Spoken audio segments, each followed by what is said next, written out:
how does proportional reasoning relate to percent? Think about this question during the lesson. The basketball team statistician tracked the shots Emily made and the shots she missed during the last game. What percent of attempted shots did Emily make?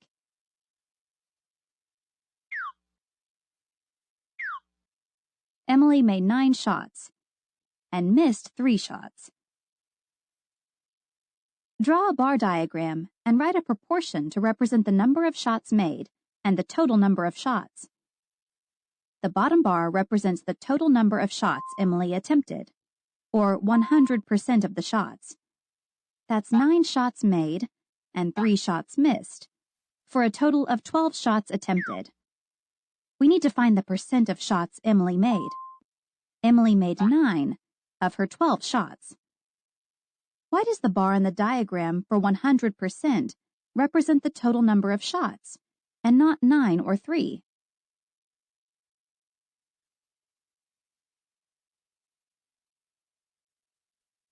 The total number of shots, 12, represents the whole in this problem, while 9 and 3 represent parts of the whole. We can write equivalent ratios to represent the number of shots Emily made. 9 over 12 equals P over 100. The ratio of part to whole describes a proportional relationship.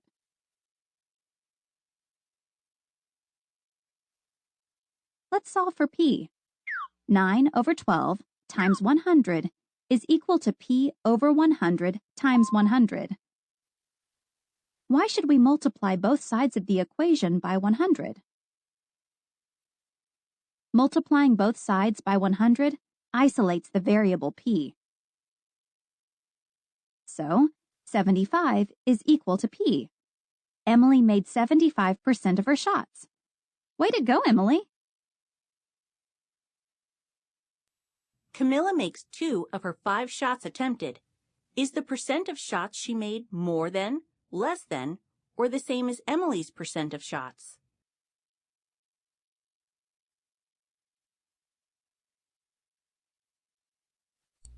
So we have Emily's shots, 2 shots. So we're going to put 2 out of her 5 shots. She made 2. And then for Emily, there were 5 attempted shots as well. We just don't know the number that she made. So actually, instead of 5, let's write 100% because they want a percent.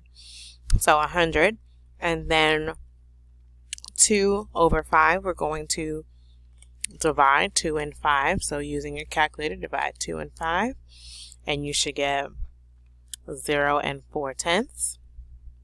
And that's still going to be 100 here under the P.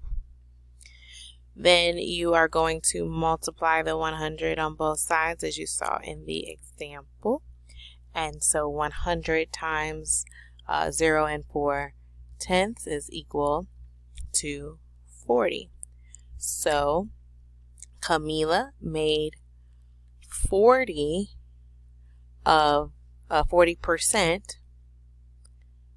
of her shots, and that is less than Emily's. So we're going to put less. And to make sure that it is less, then you would follow these same steps for Emily to make sure that our percentages, we compare the correct percentages. In the example, we don't even have to do the steps because it was already done for us. So Emily made 75% of her shots, so definitely Camilla made less of her shots. A plan to expand Megan's room will make the length of the room 175% of the current length. What will be the new length of her room? To begin, draw a bar diagram to represent the problem. One bar represents the new length of the room, which is 175% of the original length. This is the length we need to find, so let's call it n meters. The second bar represents the original length of the room, which is 4 meters.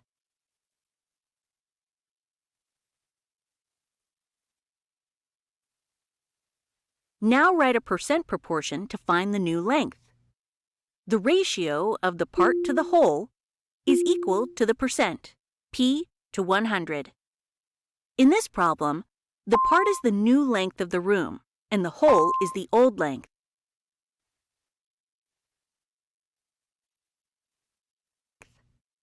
Next, substitute variables and numbers into the equation. The new length of the room is the variable n. The old length of the room is 4 meters. The percent, p, is 175. To solve the equation, multiply both sides by 4. Simplify the equation to find n equals 7. The result shows that the new length of the room will be 7 meters.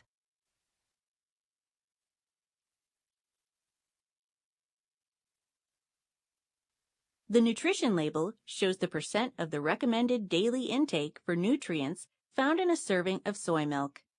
How many milligrams of calcium should you consume each day?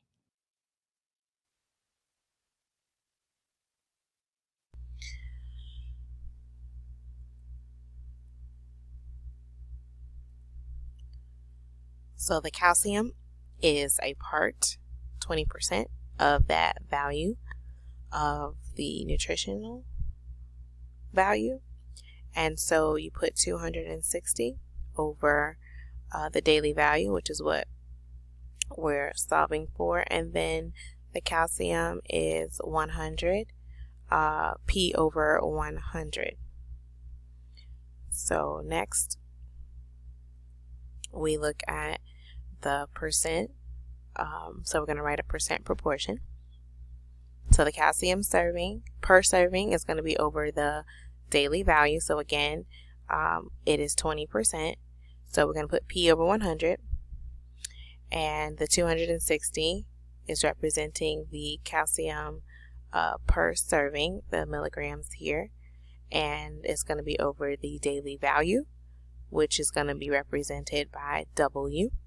And then the P or percent is 20 over 100.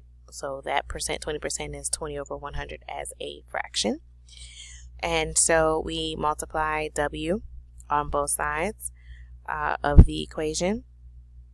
And so we have 260, which is the calcium per serving, equal to 20 times W over 100. And so we multiply 260 times 100 over 20 and 100 over 20 on both sides. And then our daily value is 1,300 milligrams for that calcium. Let me show you a different way of solving this as well. So what we can do is, let me get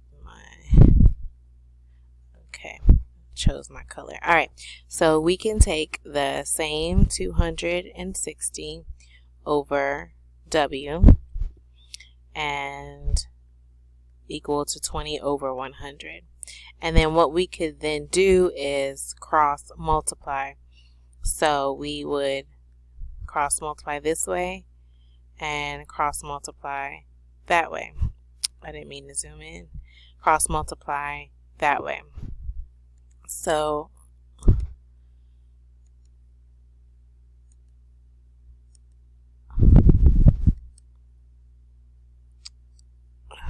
I wish I would zoom out. There we go. Sorry about that. So we have then our 20 times W is equal to 20 times W.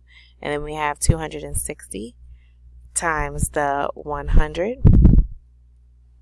is 26,000, and then we have to get W by itself.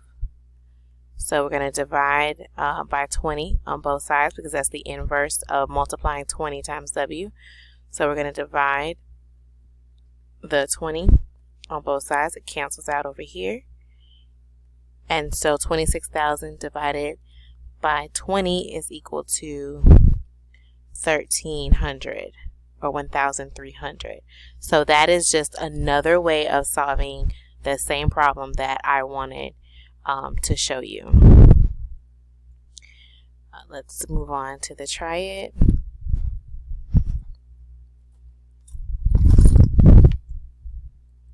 Part A. Megan's room is expanded, so the width is 150% of 3 meters. What is the new width? Part B. Use the soy milk label shown here.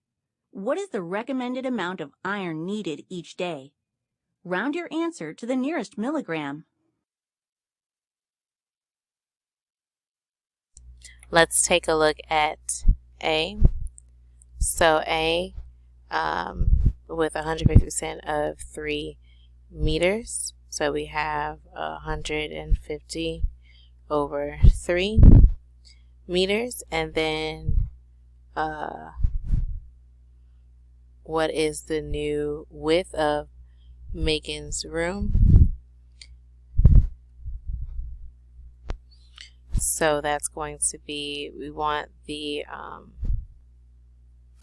150% to be represented out of 100%. So you would take 150 and multiply that by, put it over 150 over 100, and then the old meters is 3, and then the new width is what we don't know. So then 150 divided by 100 is 1.5, and then is equal to 3 over W. We want that W to be by itself on both sides, so we're going to multiply 3 on both sides, and 3 times 1.5 is equal, that's going to cancel, that's going to be equal to 4 5/10. So that's the new width for Megan's room. Meters. Put that meters there. Now let's look at B. Now we're looking at this milk label, and we have already circled for us or highlighted the 20% of the calcium is 260 milligrams.